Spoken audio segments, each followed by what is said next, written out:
राम आएंगे भजन गाने वाली गायिका स्वाति मिश्रा को आप लोग जानते होंगे, लेकिन मैं आज उनका वो चेहरा ने बेनकाब करूंगा जिसे देखकर शायद उनके माता पिता भी यह ना कहें कि उन्होंने उन्हें ऐसी परवरिश दी होगी।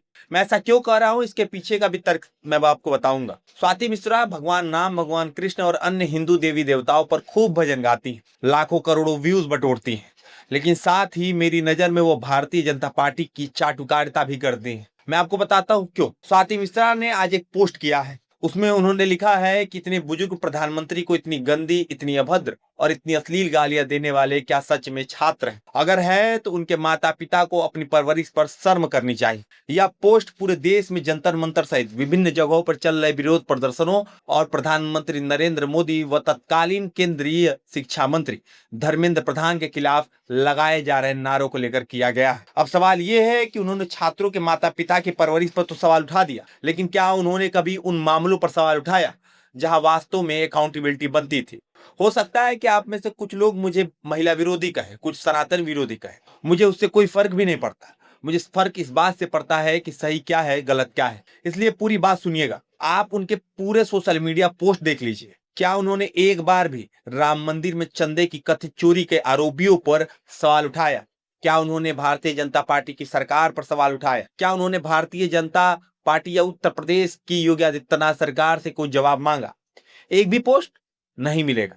इतना ही नहीं, आज उन्हें छात्रों की परवरिश याद आ रही है, लेकिन जब यूजीसी एक्ट के विरोध में मोदी तेरी कब्र खुदेगी जैसे नारे लगाए जा रहे थे, तब क्या उन्होंने एक शब्द भी कहा था? नहीं। क्यों?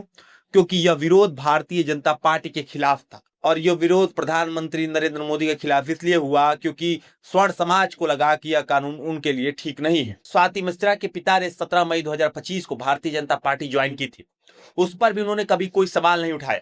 हाँ, उन्होंने इससे पहले एक पोस्ट जरूर किया था कि वो छात्रों के साथ है क्योंकि वहां कुछ अलग तरह के नारे लग रहे हैं। लेकिन मैडम, क्या भारतीय जनता पार्टी में सब दूध के धुले हैं? क्या वह सतयुग से चलकर आए हैं? संसद के भीतर किस तरह के नारे लगे हैं, कैसी भाषा इस्तेमाल हुई है, क्या क्या घटनाएं हुई हैं, वह पूरा देश जानता है। उसे भी छोड़ दीजिए। राम मंदिर में करोड़ों रुपए की चंदे की कथित चोरी के आरोप लगे, उसके बावजूद आपने एक पोस्ट नहीं किया।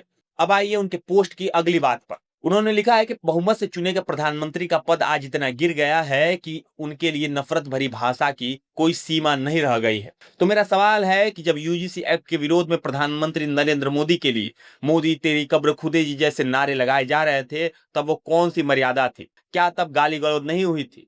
उसके वीडियो आज भी मौजूद है और ये देख लीजिए। मोदी तेरी कब्र खुदेगी, मोदी तेरी कब्र खुदेगी। आगे मैडम लिखती हैं कि एक बार अपने घर में अपने दादा का चेहरा देख लेना, फिर सोचना कि अगर तुम्हारी तरह का कोई निर्लज व्यक्ति आकर उनके मुंह पर वैसी गालियां दे जैसे तुम दे रहे हो तो कैसा लगेगा। बहुत अच्छी बात कही आपने, लेकिन क्या प्रधानमंत्री किसी के बारे में आज तक उन्होंने कुछ कहा ही नहीं? क्या उन्होंने महिला का सार्वजनिक मंच से अपमान नहीं किया? ये कांग्रेस की कौन सी विधवा थी जिसके खाते में रुपया जाता था और फिर उनकी आलोचना भी न की जाए? ये कैसा लोकतंत्र है? आगे मैडम लिखती हैं कि मेलोनी जी, जिनका इस विरोध प्रदर्शन से कोई लेना देना ही नहीं है, उनके शरीर के अंगों को लेकर अश्लील बातें की जा रही। मैं मानता हूं कि किसी भी महिला के शारीरिक अंगों को लेकर टिप्पणी करना बिल्कुल गलत है, लेकिन सवाल यह भी है कि यह पूरा माहौल किसने बनाया? सोशल मीडिया पर प्रधानमंत्री को हर चीज दिखाई देती है, लेकिन क्या उन्हें यह नहीं दिखाई दिया कि दिल्ली, पटना और देश के कई हिस्सों में लगातार प्रदर्शन हो रहे थे? राम मंदिर के चंदे की कथित घोटाले पर आज तक प्रधानमंत्री नरेंद्र मोदी ने एक भी बयान क्यों नहीं दिया? आप बिहार में घूम घूम कर कॉन्सर्ट करती हैं, वहां की स्थिति भी आप जानती होंगी।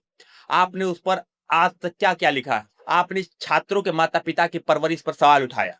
इसलिए वही सवाल मैं आपसे पूछ रहा, आपके माता पिता ने आपको कैसी परवरिश दी है कि आप सिर्फ एक राजनीतिक दल के पक्ष में खड़े होकर दूसरे के माता पिता पर उंगली उठा रही हैं? आगे मैडम ये लिखती है कि भारतीयों को इस तरह की सोच पर शर्म आनी चाहिए।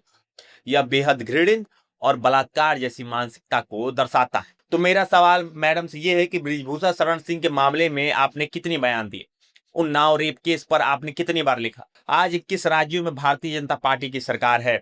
हाल में ही बंगाल में 8 साल की बच्ची के साथ बलात्कार हुआ, उस पर आपने कितनी बार आवाज उठाई? बताइए। आगे मैडम लिखती हैं कि भारत में शिक्षा के साथ साथ संस्कार देने की भी आवश्यकता है। मैडम, संस्कार की बात आप नहीं करें तो बहुत बेहतर होगा। आपको जानने वाले लोग आपको जानते होंगे, आपके पुराने सफर को जानते होंगे कि पहले आप रील बनाती थी, उसके बाद आपने गाना गाना शुरू किया। प्रधानमंत्री मोदी ने तारीफ कर दी तो आप स्टार बन गए।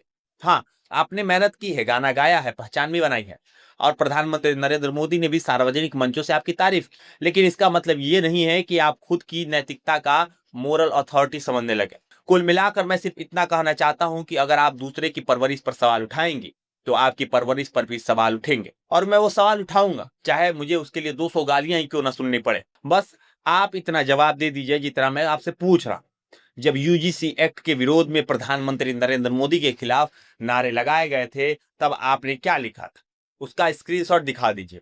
राम मंदिर के चंदे के कथित घोटाले पर आपने क्या लिखा था, उसका भी स्क्रीनशॉट दिखा दीजिए। असलियत यह है कि आपने इन मुद्दे की चिंता कभी की ही नहीं। आपको सिर्फ मुफ्त की फुटेज और पब्लिसिटी चाहिए थी, इसलिए इतना बड़ा ज्ञान दे रहे हैं।